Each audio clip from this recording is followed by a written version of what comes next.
Hello students, today we are going to discuss a very important social institution, that is marriage.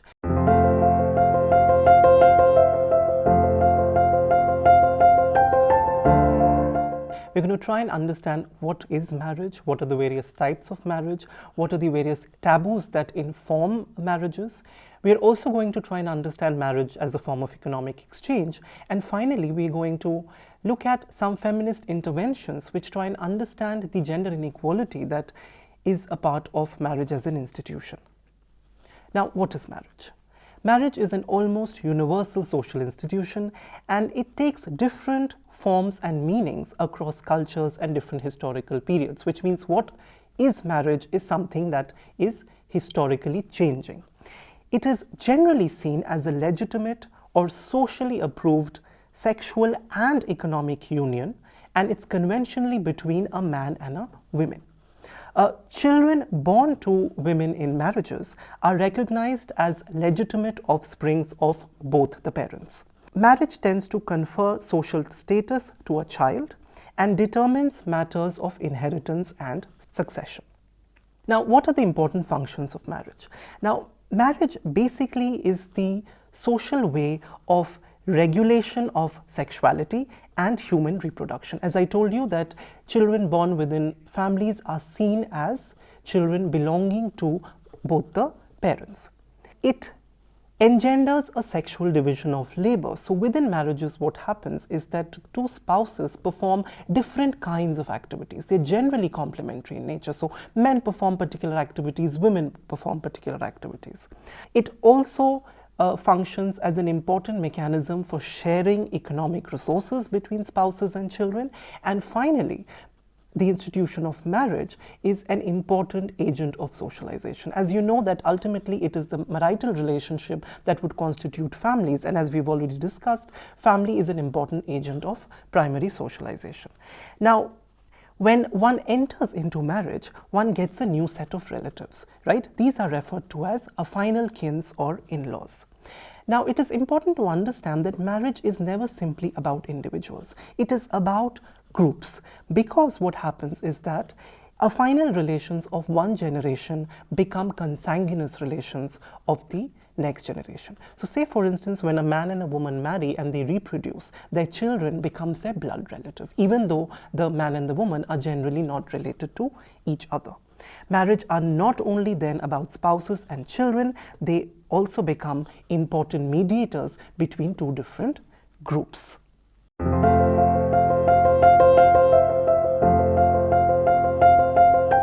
Now, what are the various types of marriages? We're going to look at quite a few types.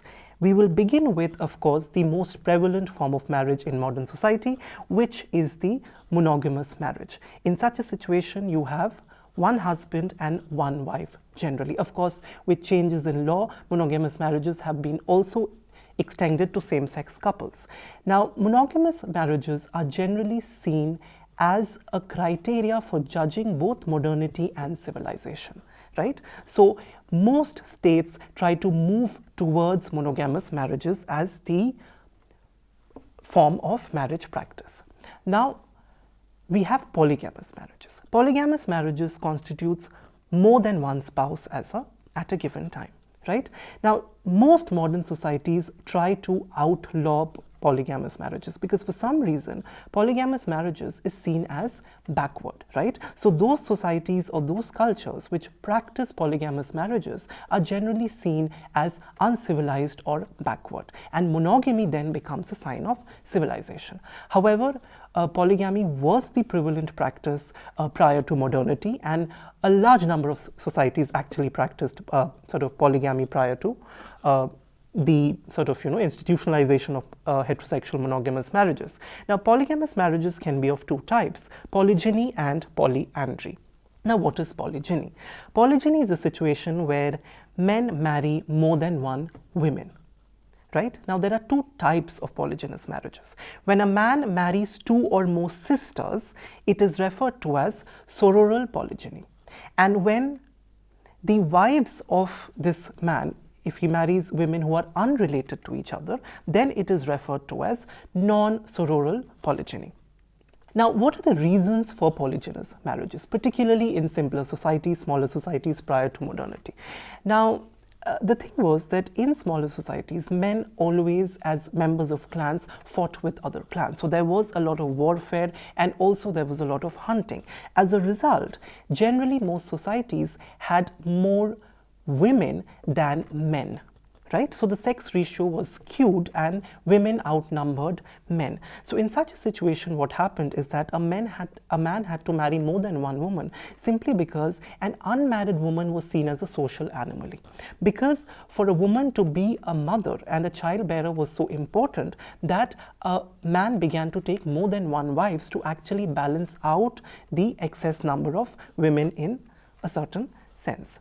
Another reason why men married more than one woman is so that to ensure more children and more surviving children, because prior to modernity there was a high infant mortality rate, right? And in order for the father to continue having his own lineage, right, through which he could then transmit property, etc., it was very important for him to have children, right? And to maintain the lineage, then he would marry more than one wife. Another reason why polygynous marriages took place was obviously the postpartum sexual taboo, which is that after childbirth, generally wives for a certain period in some societies were not allowed to have sexual intercourse with their husbands, right? This was so that they could actually devote their time to taking care of the child. So it is during this period that men tended to marry other women, right? Another form of polygamous marriage is, of course, the polyandrous marriage. Now, what is polyandry? It's a situation where one woman marries more than one man. Now, there are two possibilities in this. When a woman marries two or more brothers, it is labeled as fraternal polyandry. And when the husbands are not related to each other, it is referred to as non-fraternal polyandry. Now, what are the reasons of polyandrous marriages? Firstly, polyandrous marriages are actually very rare. They are not very common, and they often happen when there is a shortage of women, right? And shortage of women can occur in societies which are generally very violent to women, right? Which sort of kill women, where there are practices of female infanticide, etc. So this shortage compels a situation where a woman is married to more than one man. Another reason why polyandrous marriages take place is that when a society has limited resources, where, say if a particular, group of people are living in a very difficult climate or very difficult topography, like for instance in Tibet, some groups have polyandrous marriages, and they have less cultivable land, etc. So in that situation, what they do is that polyandrous marriages, they keep the birth rate low, and because they keep the birth rate low, it ensures that the small group has a better standard of living and hence can survive. So these societies then resort to polyandrous marriages. Although very rare, they still tend to happen. Now, there is a lot of sort of academic literature on the relationship between co-wives in a polygynous marriages. Generally, polygynous marriages constitute a compound family where, if the wives are in a situation of sororal polygyny, which means that they are related to each other, they are sisters and they live under the same roof with their husbands, and they are generally cooperative and content with the marriage since they were already related to each other, right?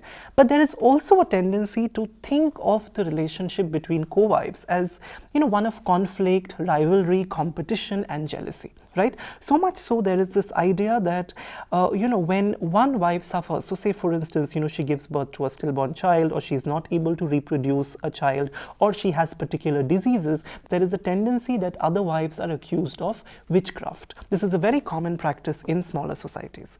Now, in order to mitigate the conflict between co-wives, there are various practices that are prevalent in societies, right? And particularly in the context of non-sororal polygynous marriages, right?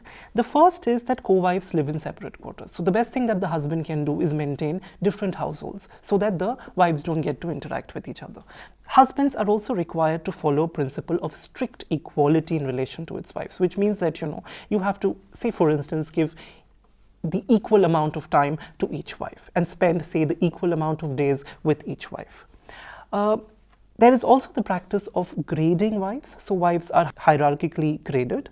senior wives or chief wife tend to have higher social prestige than the sort of younger wives, right? And this is a kind of trade-off because, you know, as the senior wives would be generally older and the husband's sexual interests would probably be occupied by the younger wives. So a certain kind of social status and prestige is a way to compensate for this phenomena. Generally, a husband may also need permission in some societies to marry, another wife from the first wife. Another important form of marriages, particularly in simpler societies, is the levirate. That happens when a man dies. His wife may beget children from his brother or his sons from another wife. The children thus born are considered to be descendants of the deceased man, not the living member who sort of, begets the child, but the man who has died. The levir is the biological father, is generally not considered the husband of the deceased man's wife. Patrilineal descent groups like the Bedouins of Arabia and the Nuer in Sudan have levirate marriage practices. Now, the reason why you have levirate marriage practices is because the continuing lineage is so important that every man, every male member of the lineage group must be a lineage founding member, must produce heirs. So even if he dies, his brother on his behalf is supposed to then beget children in his name. An extreme sort of form of, and of course extreme in an ethnocentric fashion, because this, for those who practice it, it's just a part of their cultural practice, is that the necessity of having direct descendants may result in a woman's marriage to an unmarried dead man.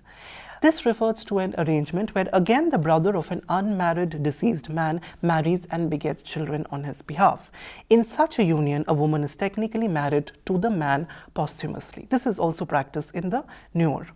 Both levirate and ghost marriages distinguish between the social father. In this case, the social father is either was married and died or died even before marriage, and then his brother, who's actually the biological father but not recognized as the social father or the husband of the wife, and he begets the children.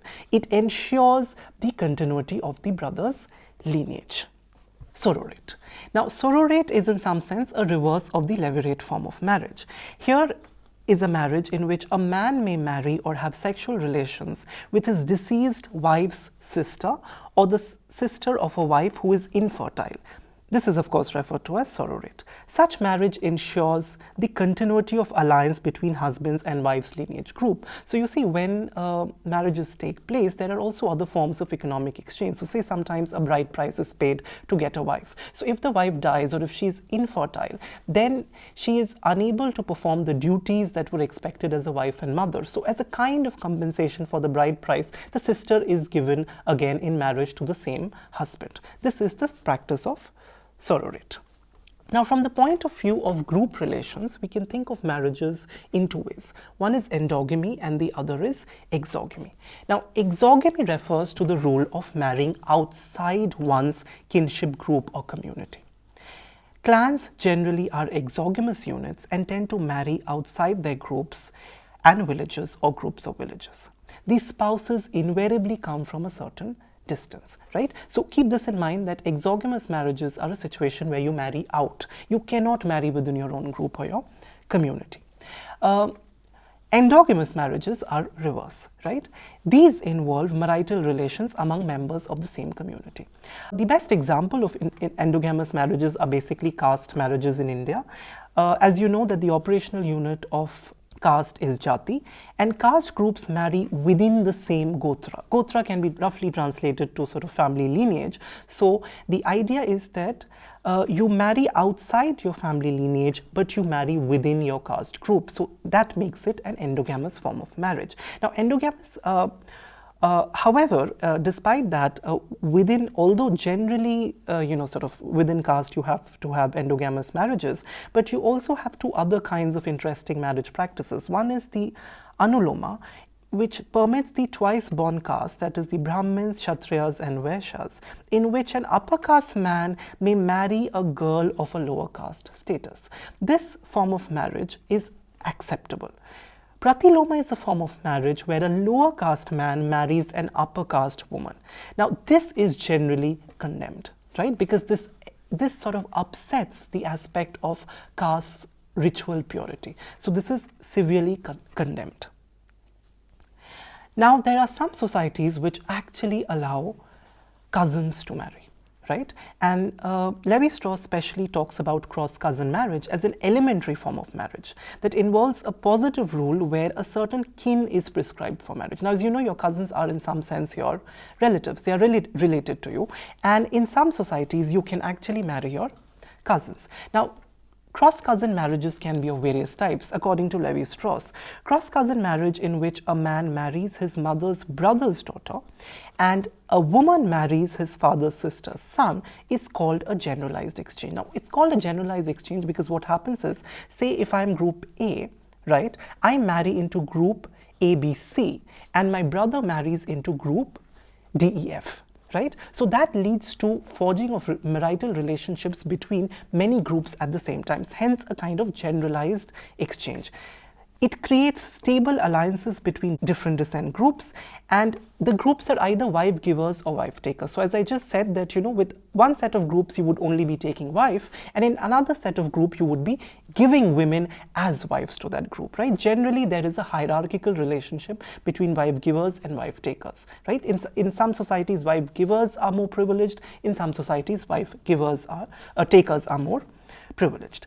Delayed direct exchange is another form of cross-cousin marriage when a man marries his father's sister's daughter and a woman marries his mother's brother's son. Such unions are rare and they produce unstable relationship. Why this happens is because you will see, because of this kind of marriage, in one generation, a woman goes to a particular group, and in the next generation, by this logic, if you sort of compute it, a woman will come from this very group. So each group becomes a wife giver and a wife taker sort of generationally. And this can create problem in sort of how to manage the relationship between two groups. Another form of cross-cousin marriage is the direct exchange, which involves two men exchanging their sisters. Such a situation entails marriage between cross-cousins on either side and creates very stable relations between moieties, which are two unilineal descent groups in a particular society. Now, parallel cousin marriage. Now, who are parallel cousins? Parallel cousins are simply basically the same-sex siblings of our parents. So basically mother's sisters and father's brothers. Parallel cousin marriages are relatively uncommon. Muslim societies tend to permit parallel cousin marriage, which is a kind of, it's of course a form of endogamy, because if you think about it, your parallel cousins belong to your own lineage group, right? So in that sense, it's not a very common form of marriage, and its acceptance has also been sort of deteriorating. But the reason why such forms of endogamous marriages happen, because it allows resources and women to stay within the same group or community.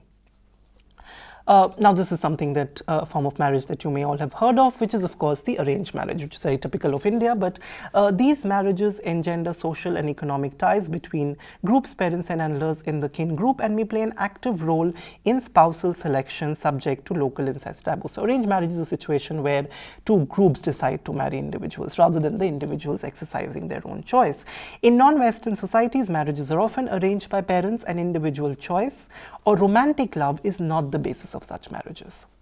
In many Asian and Eastern and Southern European countries, child marriages had actually been customary, where parents fixed marriage prior to sexual maturity of one or both partners. Now, in most societies now, child marriages is generally outlawed, but there are still instances where child marriage practices take place. Child marriage is, of course, one of the pernicious form of an arranged marriage, and it's mostly outlawed. The obverse of arranged marriage is love marriage, which is the predominant form of Western marital union. In Western industrial societies, where the significance of kinship ties declines, monogamous marriages are fundamentally choice-based. Modern marriages are intimately linked to romantic love, which is premised on or symbolized by sexual desire and satisfaction. According to Steven Steedman, this sexualization of love and eroticization of sex, or the acknowledgement that sex is an aspect of pleasure, self-expression and identity, are typical aspects of modern marriage. So here the idea is that it is sexual desire which is a part of love, and it is love that produces marriages, and marriages continue because of love and sexual satisfaction. So here love and sex are basically coupled in the form of a heterosexual marriage, and this is the dominant form of marriage. And because of cultural homogenization and processes of globalization, this is becoming the most acceptable form of marriage and a marker of modernity and civilization. Now, we have incest taboos. Incest taboos basically are rules of who you can marry and who you cannot marry, right? And all societies prescribe certain kinds of incest taboos. There are various theories behind these incest taboos, right? For instance, the theories include dangers of inbreeding, natural repugnance theory, maintaining the unity of the kinship group, and alliance theory. Now, explanations for incest taboo. One of the oldest explanation of incest is dangers of inbreeding. The idea is that children from blood relatives will actually have recessive genes and die early due to severe genetic disorders. This theory, however, does not convincingly explain how incest taboo was institutionalized in societies which had little biological knowledge. However, it is possible that because of certain kinds of demographic consequences of incest, they learned to actually not to have some incest rules so that there is a certain kind of demographic growth. Now, the natural repugnance theory states that we are naturally repulsed, we are not sexually attracted to our own relatives, right? Now, this theory, of course, has been critiqued by Sigmund Freud, who says that actually our gender identities are formed through repression of desires of the child for the mother or the father. So this is not a very popular theory. The most important sociological theory of the incest taboo was provided by Laszlo Malinowski, who said that incest is necessary for the maintenance of the unity of the kinship group, because absence of incest will create a certain kind of sexual competition and rivalry between the brothers for sisters and the mother, right? And this would compromise the unity of the family. Also, incest taboos create role conflict because the relationship between the husband and wife is very different from a relationship between a parent and child. So it's very important to maintain certain incest taboos whereby you cannot marry your own sister or you cannot be with your mother. Alliance theory actually states that incest taboo is interesting because it makes possible exogamous marriages. So it creates relations among groups, right? So when you marry outside your group, right, because of incest taboos, you actually create more general relations in society, and hence incest taboos become important. Now, marriage as a form of economic exchange.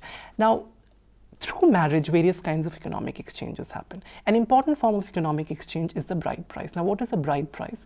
A bride price is generally given to the wife's family, right? Now, what is the function of the bride price? The bride price is a kind of compensation for the loss of reproductive and productive labor in the bride's group that they incur. The bride's wealth also may be used to contract marriage for bride's brother later. Bride price acts as a form of security against poor behavior of the spouses. The payment of bride price also validates the marital union. The practice of bride price is more common in societies where women play an important role. Bride services are also activities undertaken by the groom prior to or after marriage for the bride's family. Bride service may vary in duration and is sometimes a substitute for bride price. Dowry is a substantial payment in cash or kind from the bride's side to the groom's family.